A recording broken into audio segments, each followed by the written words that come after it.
सतगुरु की दया से अगर हम कर्म पर विचार करें कि किस तरह हम अपने ही कर्मों के कारण इस रचना का हिस्सा बने हुए हैं। असल में जब से ये सृष्टि बनी तभी से कर्म का नियम सारे विश्व में सभी जीवों पर लागू है। अब अगर हम उसे माने या ना माने, इससे उस कर्ता पुरुष परमेश्वर को कोई फर्क नहीं पड़ता, क्योंकि उसका ये कर्म का नियम तो सभी जीवों पर बराबर काम करता है। चाहे कोई हिंदुस्तान का रहने वाला हो या जापान का, नियम नहीं बदलता। जिसके बारे गोस्वामी तुलसीदास जी ने भी लिखा है कि कर्म प्रधान विश्व रच राखा, जो जस कीन सो तस फल चाखा। यानी कर्म जो जो करेगा तू वही फिर भोगना भरना, क्योंकि ये कर्म संधड़ा खेत है, ये संसार कर्म भूमि है। लेकिन आज कर्म के सिद्धांत को कोई मानने को तैयार नहीं। वो इसलिए क्योंकि दुनिया में एक ऐसी सोच पनप रही है कि एह जग मिठा अगला किन डिठा, यानी खाओ पियो ऐश करो, आगे क्या होगा किसने देखा। कोई देखे या ना देखे, इससे उसको क्या फर्क पड़ता है, क्योंकि कर्म का नियम तो जिस तरह हजारों साल पहले काम कर रहा था, ठीक उसी तरह आज भी काम कर रहा है। अगर यकीन नहीं होता तो विचार करके देख लो। सारे संसार में 84 लाख योनियां मौजूद हैं और सभी में उस परमात्मा की अंश है। फिर क्या कारण है कि कोई तो पशु पक्षी जानवर बना हुआ है और कोई इंसान, और केवल इंसान की योनि में ही अपने चारों तरफ निगाह डालकर देख लो, कोई अमीर है तो कोई गरीब, कोई कमजोर है तो कोई बलवान, कोई काला है तो कोई गोरा। ऐसा क्यों? वो मालिक तो किसी से कोई भिन्न भेद नहीं करता। फिर ऐसा क्यों? गुरु अर्जन देव जी के बोल हैं, इस्ते होए सुनाही बुरा। वो तो निर्वैर है, वो किसी का बुरा क्यों करेगा। असल में ये अच्छे बुरे हमारे कर्म हैं, और ये हमारे ही किए हुए कर्मों का नतीजा है जो आज हमारे सामने है। ये रंग रूप आकार दृष्टि सोच विचार कारोबार सब का सब हमको कर्मों के अनुसार नसीब हुआ, और इसलिए आज हमें जरूरत है बड़ी गहराई के साथ कर्मों के सिद्धांत को समझने की। और कर्म 3 तरह के हैं। पहले हैं प्रारब्ध कर्म, दूसरे हैं क्रियमान कर्म, और तीसरे हैं संचित कर्म। प्रारब्ध कर्म वो हैं जिनका भुगतान देने के लिए हम सब इस संसार में आए हुए हैं। यही कबीर साहब के बोल हैं कि पहले बणी प्रारब्ध पाछे बना शरीर। यानी जिस तरह के हमारे पूर्व जन्मों में किए हुए कर्म थे, उसी के मुताबिक ही हमें ये देश समय हालात परिवार समाज और ये औरत और मर्द का शरीर नसीब हुआ। और दूसरे हैं क्रियमान कर्म, जो हम अब भी लगातार किए जा रहे हैं। वो इसलिए क्योंकि बिना कर्म किए इस दुनिया में यहां कोई रह नहीं सकता। ना चाहते हुए भी अनेकों ऐसे कर्म लगातार हमारे से होते चले जाते हैं, क्योंकि कर्मों का जाल ही इतना बारीक बुना हुआ है। इसलिए कहा, बाबा जग फाता महाजाल, जिसमें से अपने बलबूते बचकर निकलना मुश्किल ही नहीं नामुमकिन है। वो इसलिए क्योंकि यहां तो हम सांस भी लेते हैं तो कर्म बनते हैं, क्योंकि हवा में इतने सूक्ष्म जीव मौजूद हैं जो सांस के जरिए हमारे अंदर जाते हैं और पेट की अग्नि में भस्म हो जाते हैं। खाना खाते हैं, पानी पीते हैं, करोड़ों जीव मारे जाते हैं। गुरु नानक देव जी के बोल हैं, जेते दाने अन्न के जियां बाज ना कोए। हर एक दाने के अंदर जीव हैं। कड़ाई में दाने भून कर देख लो कैसे तड़ तड़ की आवाज करते हैं, क्योंकि हर एक में जीव है। आप फरमाते हैं, पहला पानी जीव है जित हरिया सब कोए। पानी में भी जीव हैं, पानी से उत्पत्ति हुई तमाम वनस्पति में भी जीव भरे पड़े हैं। अब विचार करके देख लें कि एक ही जन्म के अंदर हम कितना अनाज खा जाते होंगे। इसके अलावा जो दूसरे कर्म हम करते हैं उनकी तो बात ही क्या करें। कहने का भाव सिर्फ इतना है कि एक जन्म के अंदर हम इतने कर्म इकट्ठा कर लेते हैं जिन्हें भुगतने के लिए 84 लाख योनियां भी थोड़ी पड़ जाती हैं, लेकिन कर्म हैं कि समाप्त होने का नाम ही नहीं लेते। इसलिए बाकी के बचे हुए शेष कर्मों को फिर से हमारे स्टोर में जमा कर दिया जाता है, जिन्हें संचित कर्म कहा जाता है। और इन्हीं संचित कर्मों के भंडार में से हर बार केवल कुछ कर्म निकालकर हमारी फिर से एक नई प्रारब्ध तैयार हो जाती है, और उसी के मुताबिक ही हमें बार बार इस संसार में अलग अलग योनियों में भटकने के लिए आना पड़ता है। संत हमारी इस दुर्दशा को देखते हैं, समझते हैं। इसलिए गुरु अंगद देव जी समझाते हैं कि जित कीता पाइए आपना, साघाल बुरी क्यों घालिए। आप कहते हैं कि जब अपना किया हुआ ही सामने आना है तो फिर आगे हम बुरे कामों को अंजाम क्यों दिए जा रहे हैं। ये कड़ी इतनी असीम है, अगर हम इसकी गहराई को समझने की कोशिश करें तो यही बात हमारी जिंदगी बदल सकती है। आज तक हमने सतगुरु की दया से यही जाना कि सारे संसार में ये जितनी भी कुदरत कायनात की 84 लाख योनियां हैं, इनमें केवल और केवल इंसान की योनि कर्म योनि है और भोग योनि भी है। बाकी तो सब की सब केवल भोग योनियां हैं, क्योंकि उनकी तर्जे जिंदगी आज भी वहीं खड़ी है जहां हजारों साल पहले थी। लेकिन अगर हम इंसान को देखें, आज से 100 साल पहले कहां था और आज कहां है। असल में इंसान ही एक ऐसे चौराहे पर खड़ा है जहां से 4 रास्ते निकलते हैं।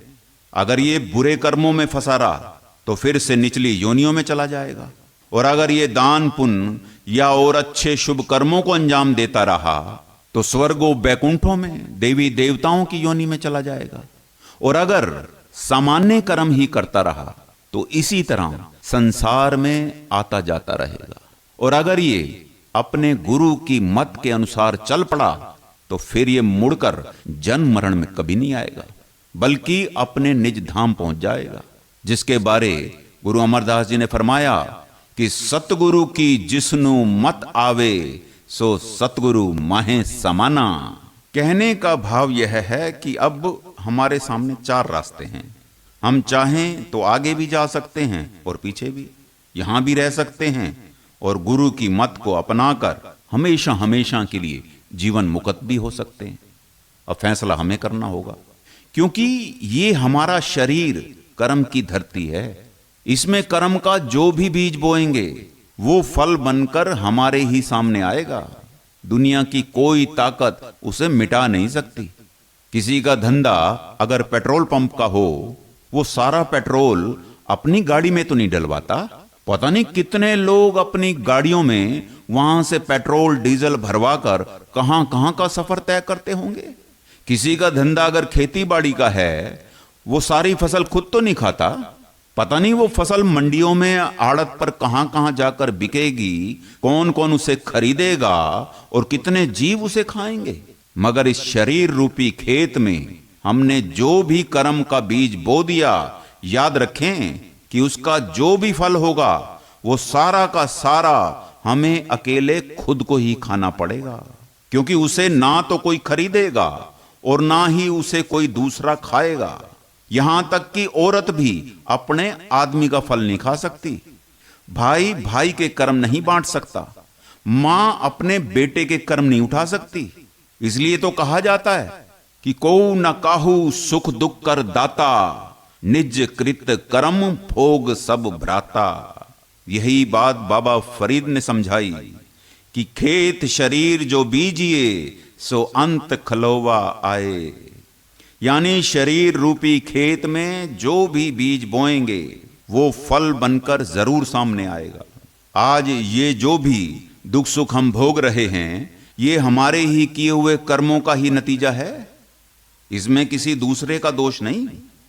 इस वास्ते अगर नसीब से अच्छा मिल रहा है तो और अच्छे करें, और अगर बुरा मिल रहा है तो पछतावा करें कि शायद हमने अच्छे कर्म नहीं किए होंगे। लेकिन आगे के लिए तो हम अच्छे कर्म कर ही सकते हैं। क्योंकि परमेश्वर ने हमें आंखें देकर स्वतंत्र कर दिया। अब आंखों से हम बुरा भी देख सकते हैं और अच्छा भी। हाथ दिए हैं, इनसे हम सेवा भी कर सकते हैं, अच्छे काम भी कर सकते हैं और अत्याचार भी।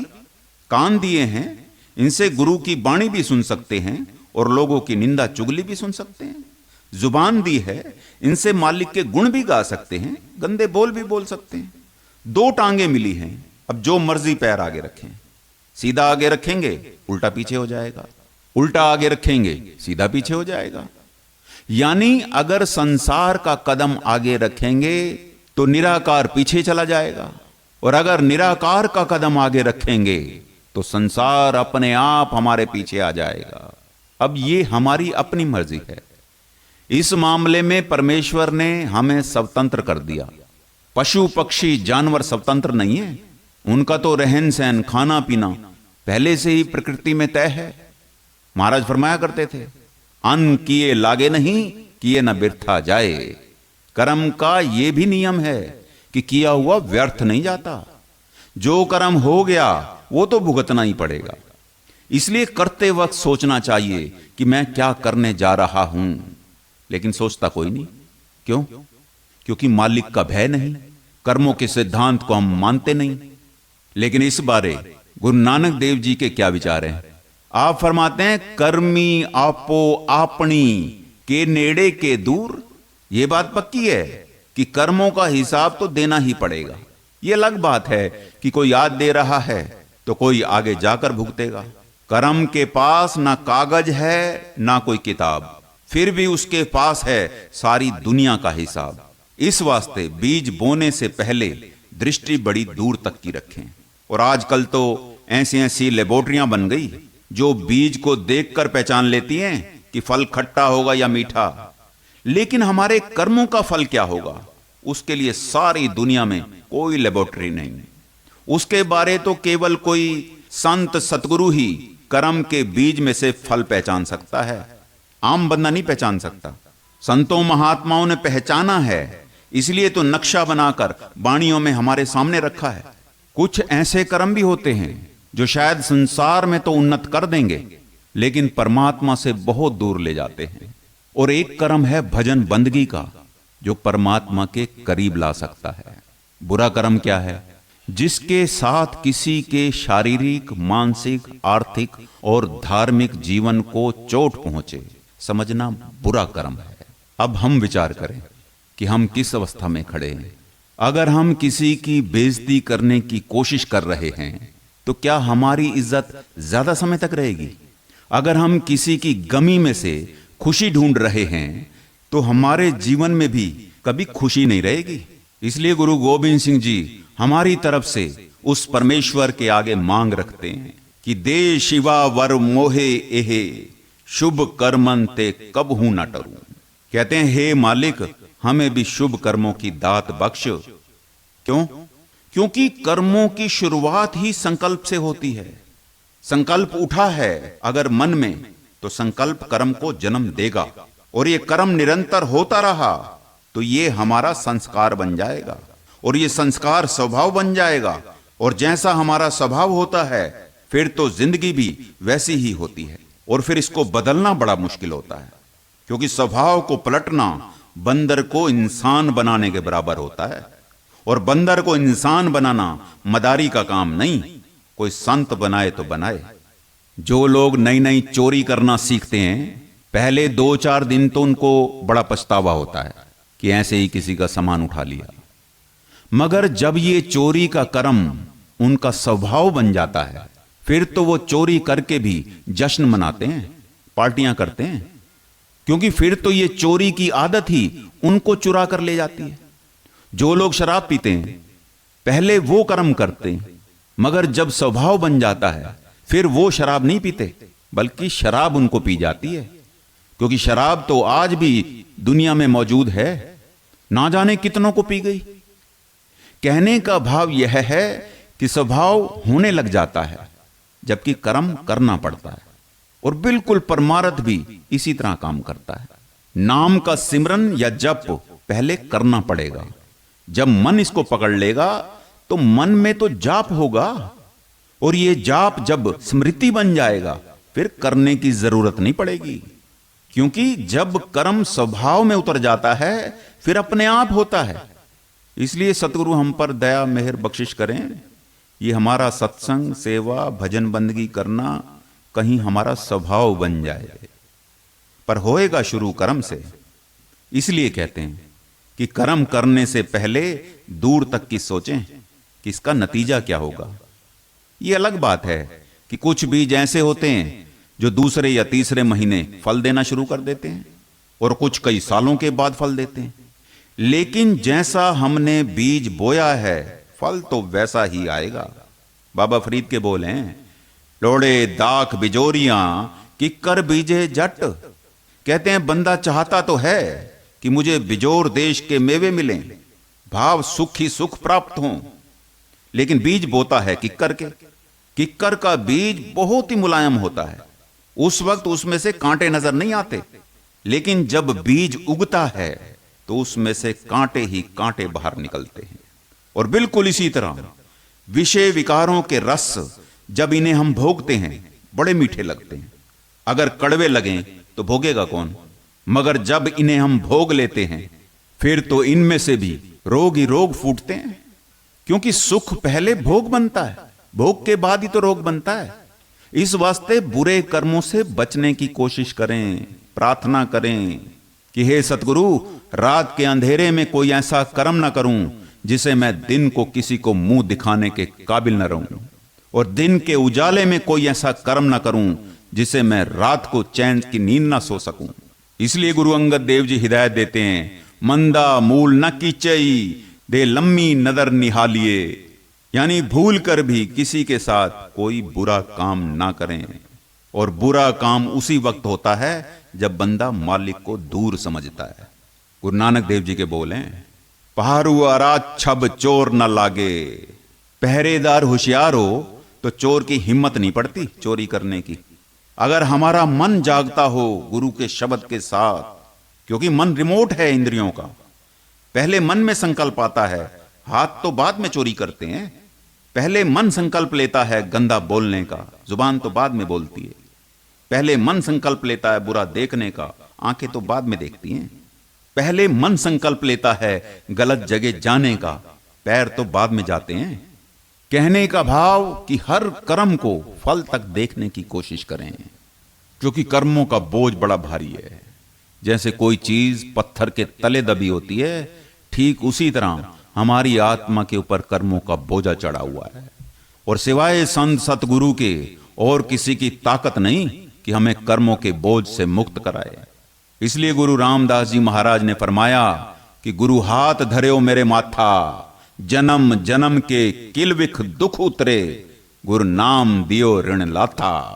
और ऋण कहते हैं कर्जे को, और कर्मों के कर्ज से हम तभी मुक्त हो सकते हैं जब गुरु हम पर कृपा करें, नाम की बख्शिश करें, और फिर हम उस नाम का अभ्यास करते हुए अपने अंदर उस शब्द से जुड़ जाएं, जिसके बारे स्वामी जी महाराज ने भी फरमाया कि शब्द कर्म की रेख कटावे, शब्द शब्द से जाए मिलावे। क्योंकि शब्द ही वो ताकत है जिसके प्रकट होने से जन्मों जन्मों के कर्मों का नाश हो सकता है, और हम भी सतगुरु की दया से हमेशा हमेशा के लिए जन्म मरण के चक्र से आजाद हो सकते हैं। इसलिए हमें भी चाहिए कि पूरे तौर पर गुरु की मत में आए, गुरु के सिद्धांत में आए, अपने गुरु की विचारधारा में आए।